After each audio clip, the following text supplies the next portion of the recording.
안녕하세요. 남편과 함께 살고 있는 평범한 40대 여자입니다.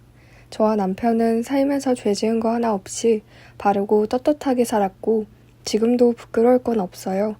그러나 그런 저희 인생에 한 가지 지워버리고 싶은 일이 있었는데 그 이야기를 해보려고 해요. 보통 결혼하고 나서 시월드라고 하잖아요. 그런데 저와 남편은 어째 양가에서 쌍으로 그런 짓을 벌였는지 지금 생각해도 그저 기가 막힐 따름이네요. 저도 남편도 마음고생하느라 힘들어서 남편은 지금도 고혈압 약을 먹으면서 건강을 회복하려 노력 중이에요. 저와 남편은 30대 초반에 만나서 몇 년간 연애하고 결혼했습니다. 처음 연애하기 시작하게 된 계기가 저나 남편이나 서로를 가장 잘 이해해 줄 수 있는 사람이라고 생각했기 때문이었는데 그 이유는 저희의 가정사가 닮아 있었기 때문이에요.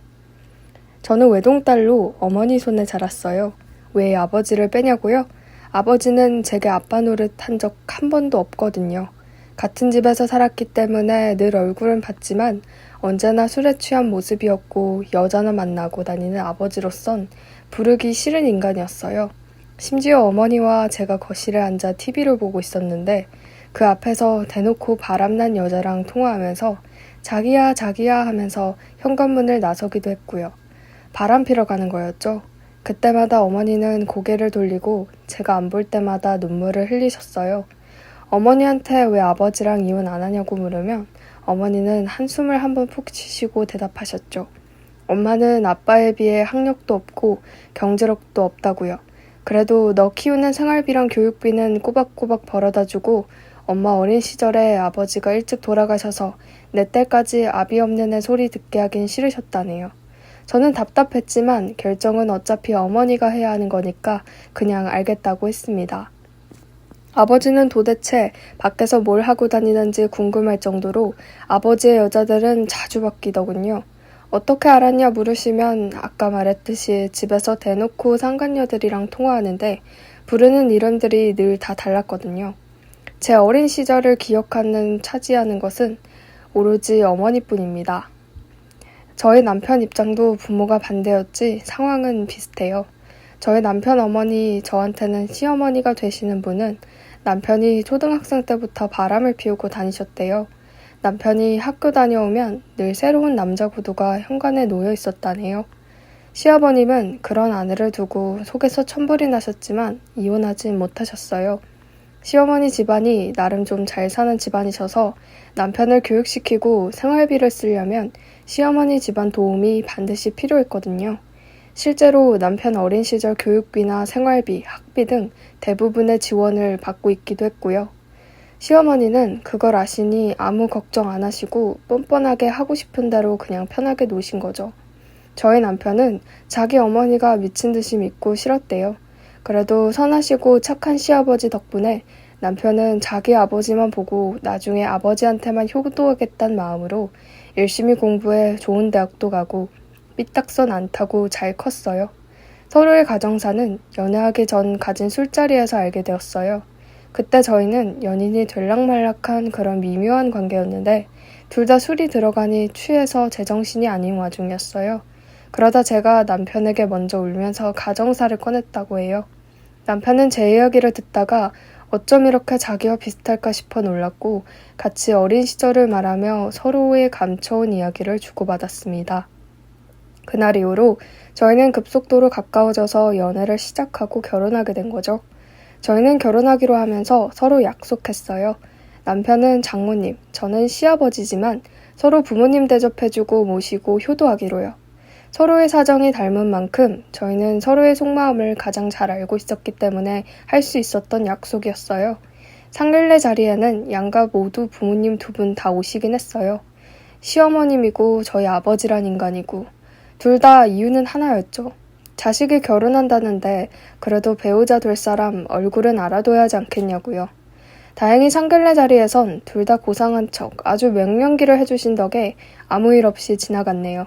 남편과 저만 서로의 속마음을 알았죠. 결혼하고 나서 생신도 저희 엄마랑 시아버님 생신만 챙겼어요. 두 사람 목 아끼는 셈이다 생각하고 두 분께 더욱 잘해드렸고요. 명절에도 음식하고 각자 집 가서 하룻밤씩 자고 선물 드리고 용돈 드리고 하는 거 한 번도 불만 가진 적 없어요. 심지어 저희 아빠랑 시어머님도요. 사실 불만을 가진 적이 없는 게 아니라 워낙 밖으로도 쉬고 각자 상간녀 상간남들이랑 시간 보내고 집엔 가뭄에 콩나듯 들어오니 뭘 불평해야 할지 아예 모르는 거였어요. 그건 편해서 좋았죠. 아무튼 그렇게 제 가정사와 별개로 각자 엄마 아버지께 효도하면서 그렇게 평안하게 잘 살고 있었습니다. 그러다 결혼하고 2년이 조금 안 되었을까? 어느 날 잠시 시댁에 들렀어요. 마트에서 갈비가 세일하는 날이라 조금 많이 사서 갈비찜을 2솥을 해서 시어버님 드시라고 가져다 드리러 갔죠. 시어버님께서 아직 직장을 다니고 계신 터라 출근하셨을 줄 알았어요. 저는 시댁 비밀번호를 알고 있어서 문을 열고 들어가니 아버님 신발이 보이더라고요.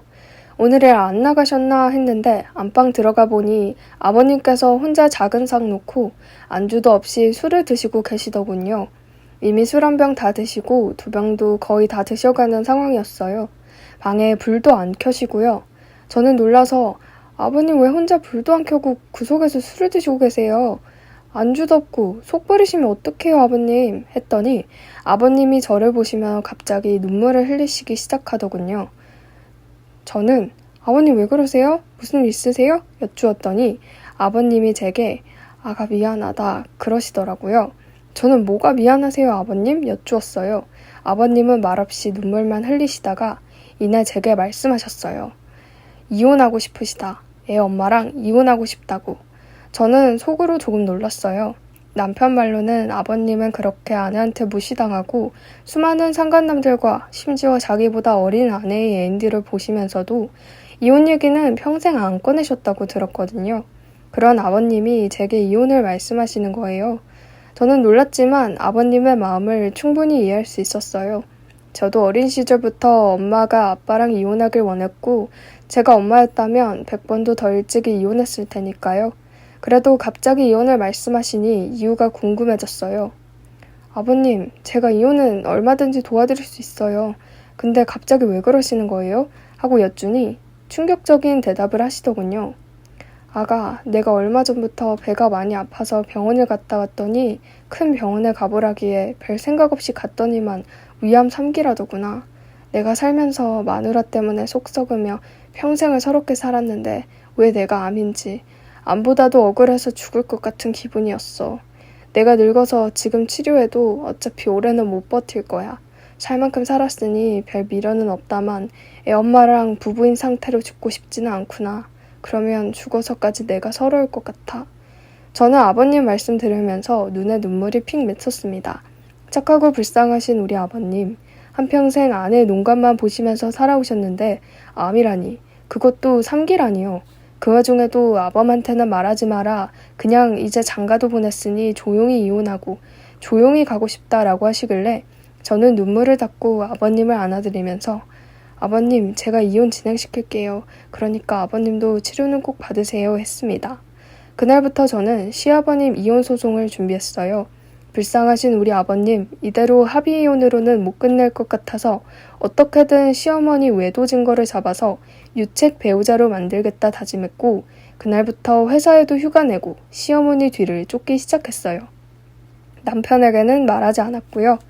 저는 시어머니와 교류도 거의 없었고 서로가 서로에게 관심이 없었던 탓에 쉽지 않았기에 저는 결국 고전적인 방법을 택했어요. 시어머니가 실질적으로 거주한다는 오피스텔 앞에 잠복해 있다가 하루 종일 핸드폰 카메라를 들고 쫓아다니기 시작한 거죠. 그런데 그 일이 이렇게 될 줄 알았을까요? 단순히 아버님의 속 시원한 이혼을 위해 시작한 일은 저에게도 치명적인 결과를 만들어냈어요. 아침부터 시어머니 오피스텔 앞에 죽치고 앉아있으니 시어머니가 문 열고 나서서 어딘가로 가시더군요. 카페에서 커피 한 잔 사들고 나와서 골목길 쪽으로 계속 걸어가서 도착한 곳은 아주 오래된 듯한 술집이었죠.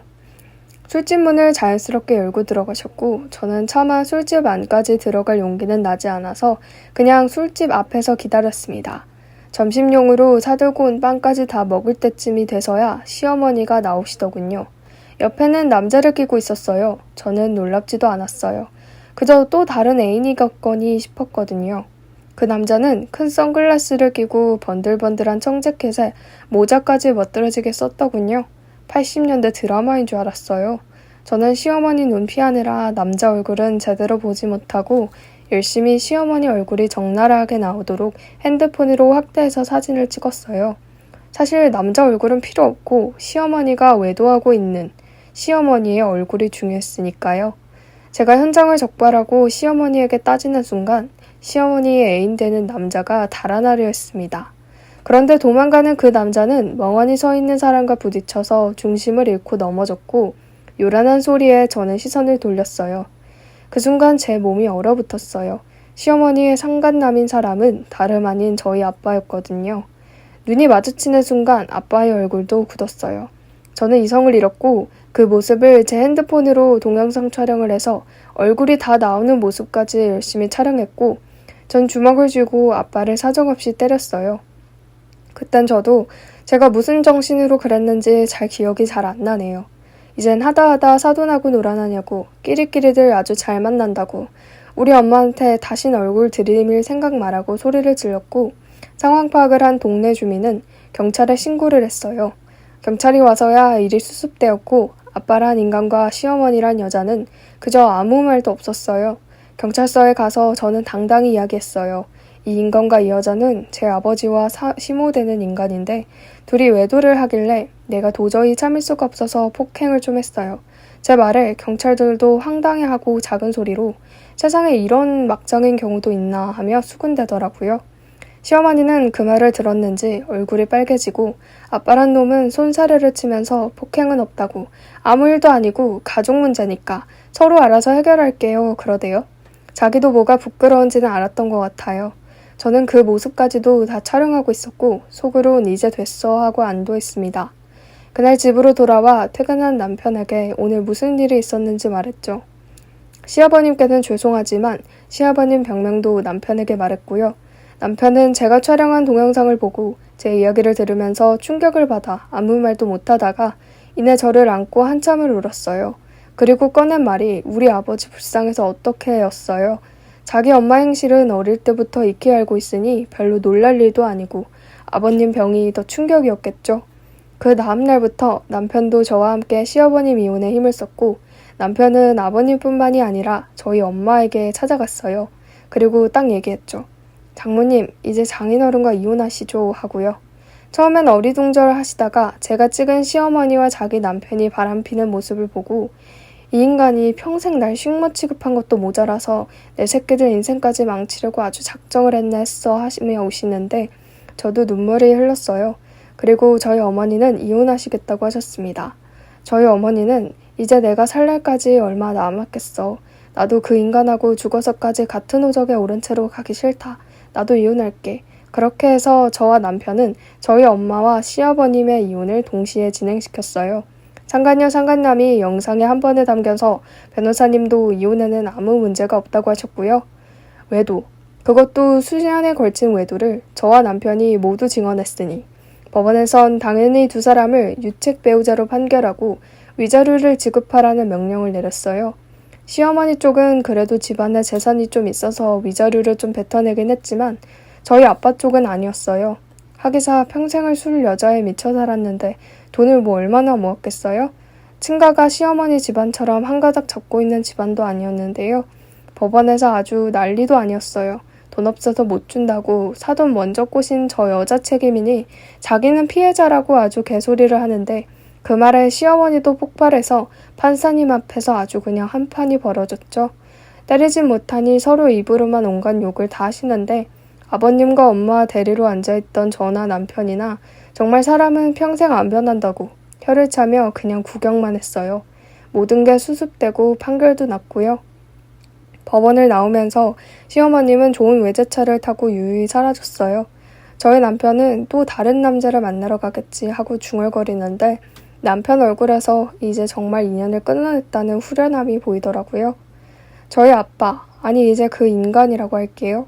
그 인간은 제게 매달리더군요. 네 엄마한테 잘 말해서 어떻게 좀 해봐라. 내가 돈이 어딨니? 너 어릴 때 생활비도 겨우 갖다 줬는데. 저는 쳐다보지도 않고 대답했습니다.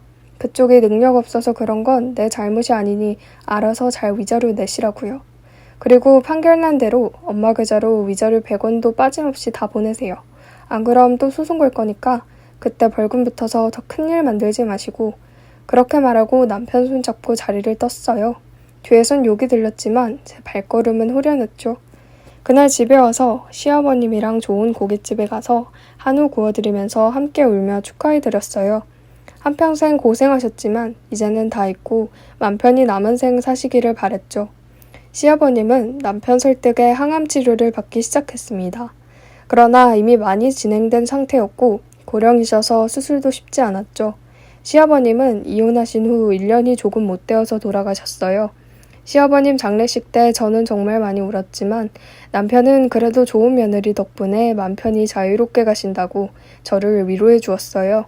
그리고 저희 부부는 지금 저희 엄마를 유일한 부모님으로 모시면서 그렇게 단란하게 잘 살며 조금 늦었지만 곧 손주 보여드릴 계획도 세우고 있어요. 이제 저희 엄마한테도 하늘에 계신 시아버님께도 저희 행복한 모습만 보여드릴 거예요. 제 사연 들어주셔서 감사합니다.